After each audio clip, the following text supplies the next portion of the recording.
Let me give example of the above. I met a lady today who lost her husband in January. She feels so missing him. At the same time, she doesn't. She feels he's present.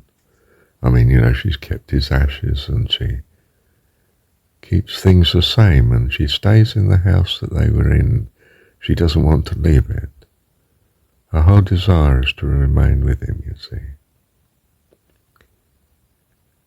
She knows I'm a godly person. She actually says, you're an angel. I mean, she means it both allegorically and literally. She means, I feel I've met with someone from God today. That's what she's saying, in effect. And it enables me to take both her hands, and I'm praying with a person who I hadn't met, 20 minutes earlier. I'm saying, thank you, Lord, that you love us and dwell in us, care for us. I don't know what the words were I said, they just flowed. And I know she felt prayed with and prayed for. She'd passed into a circumstance since January of longing for rescue. She has ears to hear. This angel Marshall talks of God as Dad, Heavenly God that loves us and cares for us. She's got ears to hear. She wants to hear it. She's most ready. I tell her as I leave, you're the best thing that's happened to me today. In fact, this week.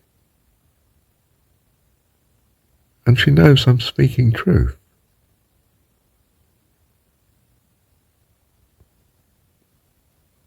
And it's as if we're sealing we've had an encounter with God. And she's so much lifted for having heard me and been with me. I'm, of course, incredibly lifted, and that's why I said it.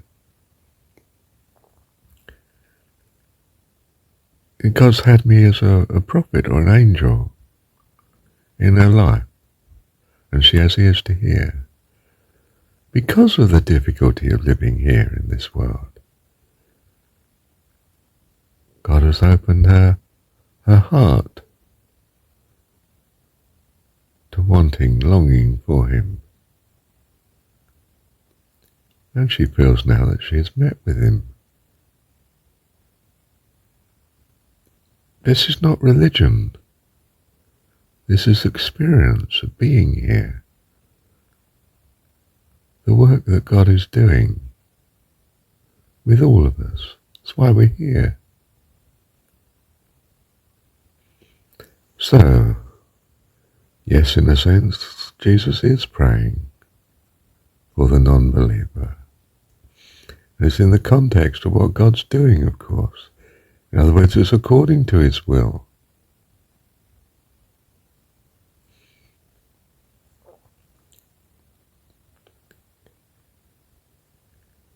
There may be confusion, dear one.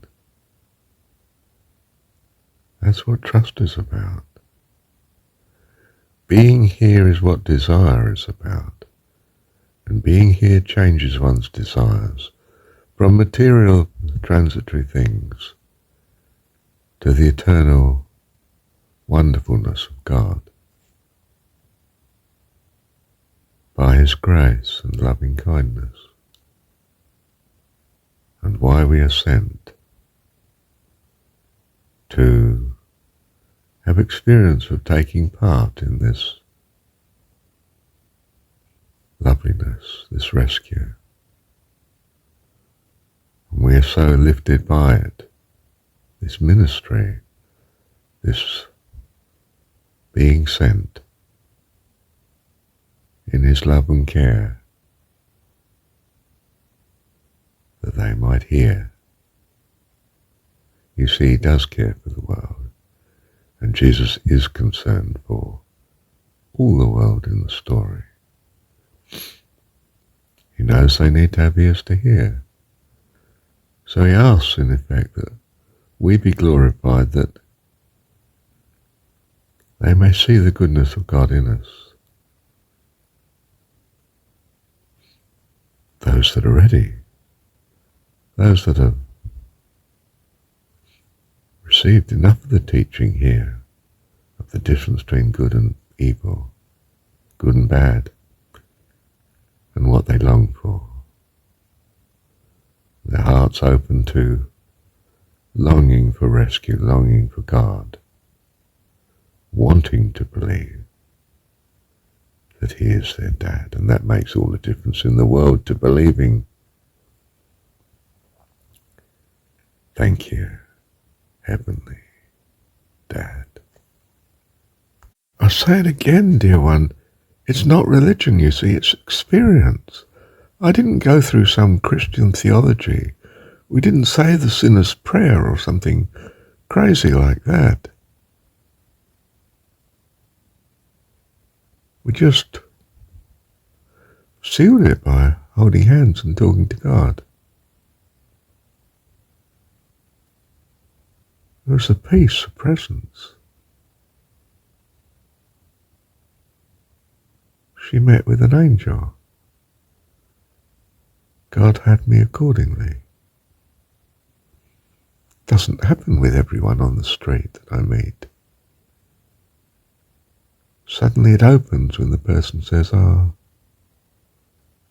another one later on the walk. I saw this lovely, the flowers on this house, and it was bright, nice looking house with tiny front garden, and the lady was on the side of the house. I said, your house is an absolute picture, isn't it? Lovely. And she was actually painting it white.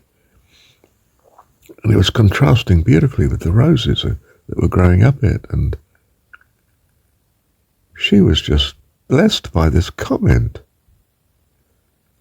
And she opened to me, and, within a few minutes she was saying how she lost her husband a couple of years ago. I said, stay in the house. No, don't sell it. Stay with it, love. Don't let people persuade you to move. And it's speaking into her heart. That's what she already wants, of course. To stay with it. Doesn't want to lose all the memories of him. And she feels she's talking to someone who is in harmony with her. And again, it was a blessed time. You just knew God had opened a door for you, and for her in particular. They tell you something that's serious. I came out of the church service. I couldn't stick the sermon. I was 5 or 10 minutes into it, and I thought this would go on another half hour. I'm not sitting through this. I slipped out from the front of the church. You tried slipping out from the front of a church. Everyone sees you going out during a sermon. You wonder what they're thinking, don't you? You know, in a sense, what many of them are thinking. And there's a chap sitting on the seat outside, just outside the door, in the open air. And I'm thinking, now why is he out here? And he says, I've got enough on my mind I can't take any more, and you think, there's a reason for meeting this man. Sit down, Marshall, next to him. And we talk for quite a while. And I don't mean it was as significant as the latter two examples that I've just given you. But it was a good conversation. It was about his 4 sons and they're still young. They're, very much of the junior age. And, well, here's a man who already feels he believes, of course. And yet he's not listening to the sermon. Oh, this is interesting. And he's got someone who is a stranger who he's talking to. But it's of interest. And in a general sense, you're blessing him. God has you talking to him. Not as majorly significant and transforming as the first example I give you here, and to some considerable extent the second. But nonetheless meaningful. God's got you feeding something into his life.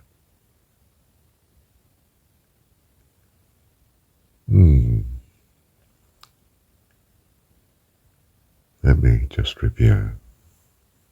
Well, dear one, we're sent, aren't we? We just have to be alive to the fact we're sent. And